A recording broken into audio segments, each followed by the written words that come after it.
j'aimerais vous parler du salut de Dieu. Aujourd'hui, les incroyants nous disent qu'ils veulent travailler, ils veulent faire des choses pour Dieu. Nous avons la preuve, nous avons beaucoup de religions qui veulent faire des choses pour Dieu. Les hommes, les femmes, on veut tous plaire à Dieu et on veut faire des choses à Dieu. Mais vraiment, dans les Écritures, nous ne voyons pas cela. Nous ne voyons pas qu'il faut plaire à Dieu. C'est le contraire, c'est que Dieu dit que nous sommes des pécheurs et à cause de nos péchés, nous ne pouvons plaire à Dieu. C'est le contraire, nous ne pouvons pas plaire à Dieu parce que nous sommes sous le jugement de Dieu par rapport aux péchés que nous avons commis et que nous commettrons. Donc, nous avons un passage dans Jean chapitre 6, verset 28 qui dit « Ils lui dirent donc, que ferons-nous pour travailler aux œuvres de Dieu? » Donc ici, nous avons un chapitre d'inconvertis, des incroyants. Ils ne croient même pas à Jésus, ils veulent rien savoir de Jésus, mais ils disent à Jésus, que ferons-nous pour faire les œuvres de Dieu? Jésus leur répondit, c'est ici l'œuvre de Dieu, que vous croyez en celui qui l'a envoyé. C'est croyez en moi, croyez que je viens du ciel, croyez que c'est mon Père qui m'a envoyé, croyez que j'ai l'autorité divine, que je suis divin, croyez que je suis le Fils de Dieu, mais cela n'était pas selon les normes de ces gens-là. Ces gens voulaient faire des œuvres. Ils voulaient faire quelque chose. Mais le Seigneur dit, vous ne pouvez rien faire, vous êtes des pécheurs, croyez en moi, c'est moi qui délivre, c'est moi qui est le sauveur, c'est moi qui va mourir à la croix, c'est moi qui va y aller payer vos péchés à la croix, c'est moi qui va porter vos souffrances à la croix. Donc, vous devriez croire en moi, c'est moi qui est le pain de vie. Alors, Jésus leur répondit, c'est ici l'œuvre de Dieu, que vous croyez en celui qui l'a envoyé. Alors ils lui dirent, quel miracle fais-tu donc, que nous le voyons et que nous croyons en toi? Quelle œuvre fais-tu? Donc ils ont la face de demander un miracle. Le Seigneur Jésus avait fait beaucoup de miracles, mais ils veulent encore avoir d'autres miracles. Ça, c'est le type principe des inconvertis. Ils ne seront jamais satisfaits. Vous savez, Dieu nous fournit la nourriture, nous fournit les vêtements, nous fournit le toit, mais les gens ne sont jamais satisfaits. Ils veulent avoir encore plus, ils veulent encore avoir encore plus de Dieu et ne seront jamais satisfaits. Alors il lui dit, quel miracle fais-tu donc? Nos pères ont mangé la manne dans le désert, selon qu'il est écrit, il leur a donné à manger le pain du ciel. Le verset, chapitre 6, verset 32 de Jean, l'évangile de Jean, et Jésus leur dit, en vérité, je vous le dis, Moïse ne vous a point donné le pain du ciel, mais mon Père vous donne le vrai pain du ciel.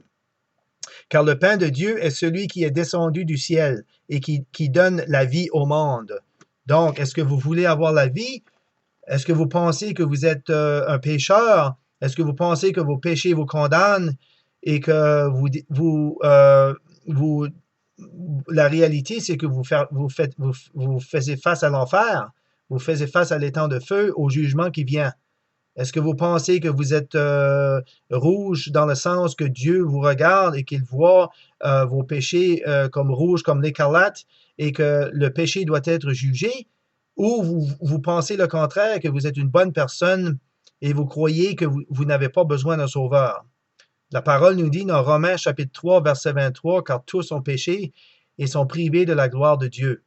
Tous ont péché. Donc, tous comprend tous, que ce soit moi, que ce soit vous, que ce soit les autres, c'est tous. Tous ont péché et sont privés de la gloire de Dieu. Vous voyez, on ne peut pas se délivrer soi-même, on ne peut pas entrer au ciel soi-même, nous avons besoin d'un sauveur. Donc, si on lit Éphésiens chapitre 2, verset 8, il dit aussi, ce passage nous dit bien, car vous êtes sauvés par la grâce, par le moyen de la foi, et cela ne vient pas de vous. C'est le don de Dieu. Ce n'est point par les œuvres, afin que personne ne se glorifie. Vous voyez, ce sont des versets qui sont clairs. On n'est pas sauvé par nos œuvres. On n'est pas sauvé en suivant une religion. On n'est pas sauvé en faisant des bonnes actions. On ne peut pas ôter nos péchés en faisant des bonnes actions. C'est-à-dire, si vous faites une bonne action, ça n'enlève pas une mauvaise action. Si vous faites une autre action, une bonne autre action, ça n'enlève pas le péché que vous avez commis dans le passé ou le péché que vous commettez maintenant. Donc, vous devez vous repentir de vos péchés, c'est-à-dire d'accepter ce que Dieu dit de vous. Dieu dit de vous que vous êtes morts dans vos péchés. Donc, lorsqu'on lit Éphésiens, aussi, on peut regarder dans l'Éphésiens, Éphésiens chapitre 2, il nous parle que nous sommes morts spirituellement. Donc, chapitre 2, et vous étiez morts dans vos fautes et dans vos péchés. Donc, il dit aux chrétiens, à ceux qui sont sauvés, maintenant, et vous étiez morts dans vos fautes et dans vos péchés, dans lesquels vous avez marché autrefois, selon le train de ce monde, selon le prince de la puissance de l'air, de cet esprit qui agit maintenant dans les fils de la rébellion, parmi lesquels nous vivions tous autrefois selon les convoitises de notre chair, accomplissant les désirs de la chair et de nos pensées, et nous étions par nature des enfants de colère comme les autres. Qui sont les autres? Les enfants de colère, qui sont les autres? Ce sont ceux qui ne sont pas sauvés. Si vous n'êtes pas sauvé, vous êtes un enfant de colère, c'est-à-dire que la colère de Dieu demeure sur vous, vous êtes encore dans vos péchés, et si vous mourrez dans vos péchés, vous allez avoir le jugement de Dieu et vous allez être jetés dans les temps de feu. Donc, on ne dit pas ces choses-là à la légère. On ne parle pas de choses à la légère ici. Cela vient de la parole de Dieu. Cela est inspiré de Dieu pour que nous, les hommes, puissions comprendre ce que Dieu veut pour nous. C'est très important de se réveiller à cette chose tragique. C'est une tragédie, ce qui est arrivé à l'homme, c'est que nous sommes dans nos péchés et nous ne pouvons plaire à Dieu et nous ne pouvons pas être dans la présence de Dieu. Et même lorsque nous sommes vivants présentement, nous ne pouvons être dans la présence de Dieu, nous ne pouvons être dans la grâce de Dieu à cause de nos péchés. Nos péchés nous séparent de Dieu. Donc, c'est important de savoir que le péché est grave. Le mensonge, le vol, le meurtre, l'adultère, la fornication, l'homosexualité, tous ces péchés nous séparent de Dieu. C'est ce qui nous sépare de Dieu, c'est ce qui fait que Dieu ne peut pas avoir un contact personnel avec nous. Il ne peut pas avoir une relation avec moi. Si je vis dans mes péchés, Dieu ne peut pas avoir une relation personnelle avec moi si je suis encore dans mes péchés. Mais on voit dans les Écritures que Dieu a délivré des hommes et des femmes à cause qu'ils ont cru au message, le message de la repentance et de la foi en Jésus-Christ. Donc, nous voyons dans Éphésiens chapitre 2, il dit, vous étiez autrefois dans vos ténèbres, dans vos péchés, dans la mort, mais maintenant, vous appartenez à Dieu. Maintenant, vous êtes des enfants de Dieu et vous vivez avec Dieu et vous avez une relation avec Dieu. Mes amis, lisez la Bible. Lisez la parole de Dieu pendant que vous êtes vivant, pendant que vous avez le temps de lire la parole de Dieu. Lisez attentivement les Écritures, cela vient de Dieu. C'est Dieu qui vous parle et qui veut vous amener à lui et qu'il veut vous sauver. Maintenant, de quelle manière il va vous sauver? Il a envoyé son Fils Jésus-Christ pour mourir sur la croix afin qu'il nous délivre de nos péchés et afin que nous soyons sauvés. Le Seigneur Jésus a subi notre jugement. Il a porté notre jugement sur la croix au lieu que ce soit toi, au lieu que ce soit moi qui souffre sur la croix. Jésus est venu prendre ce jugement sur lui-même et il est mort dans la souffrance, mais parce qu'il était sans péché, parce qu'il était le Fils de Dieu, il a été délivré de cette souffrance.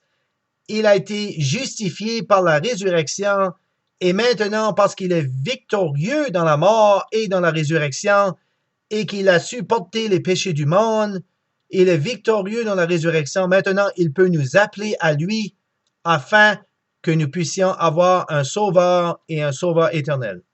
Messieurs et mesdames, si vous voulez être sauvés, c'est aujourd'hui. Les jeunes aujourd'hui qui écoutent ce message, c'est aujourd'hui qu'il faut être sauvés. Il faut savoir ce que Dieu dit de nous. Et après cela, ce que nous savons de Dieu, c'est important de savoir ce que Dieu dit de nous. Et après, d'appliquer ces passages dans nos cœurs et d'être sérieux et de se repentir, c'est-à-dire de faire un demi-tour, un 180 degrés et dire à Dieu, je suis coupable, je dois payer pour mes péchés, l'enfer et la destinée, les temps de feu, mais je ne veux pas être dans les temps de feu. Je veux être sauvé. J'ai besoin d'un sauveur. Dieu, je te supplie, viens et sauve-moi. Tu as fait une promesse que celui qui vient à moi, ne le repousserai pas, mais tu as fait une promesse que celui qui vient à moi, je le prendrai et je le délivrerai et je le sauverai. Ça, c'est la promesse de Dieu. Si vous avez un cœur honnête, si vous avez un cœur sincère et que vous voulez être sauvé aujourd'hui, c'est la promesse de Dieu. Dieu ne vous jettera pas dehors. Dieu ne vous laissera pas dehors, mais il va vous prendre, il va vous prendre dans sa famille, il va vous accepter et il va faire de vous un enfant de Dieu. Maintenant, c'est Dieu qui délivre, c'est Dieu qui sauve. La seule chose que vous avez besoin de faire, c'est demander à Dieu de vous sauver. Dieu veut, il écoute, il va vous écouter et il va répondre à votre appel si vous êtes sincère avec un cœur pur et honnête, que vous êtes repentant de vos péchés, vous dites à Dieu, Dieu, je suis un pécheur, j'ai besoin d'un sauveur et j'aimerais que tu me sauves aujourd'hui, j'aimerais que tu viennes et que tu me sauves, que tu me délivres de mes péchés. J'aimerais être un enfant de Dieu, j'aimerais avoir la paix dans mon cœur, j'aimerais être délivré du diable et de toutes ces jouets autour de moi, toutes ces choses qui m'empêchent de voir la vérité. Et la vérité, c'est la parole de Dieu. Mes amis, vous ne pouvez pas faire erreur si vous lisez la parole de Dieu. Vous ne pouvez pas faire d'erreur si vous acceptez que c'est la parole de Dieu et que vous prenez ces choses sérieusement et que vous demandez à Dieu, et Dieu garantit qu'il va venir vous sauver aujourd'hui à ce moment même. C'est une garantie. S'il y a quelqu'un qui veut sauver, c'est bien Dieu. Parce qu'il a envoyé son Fils, il est mort dans la souffrance pour vous sauver. S'il y a quelqu'un qui veut vous sauver, c'est Dieu. Mais s'il y a quelqu'un qui empêche d'être sauvé, c'est vous. Vous êtes la cause qui fait que Dieu ne peut pas vous sauver. C'est parce que vous caressez les péchés, vous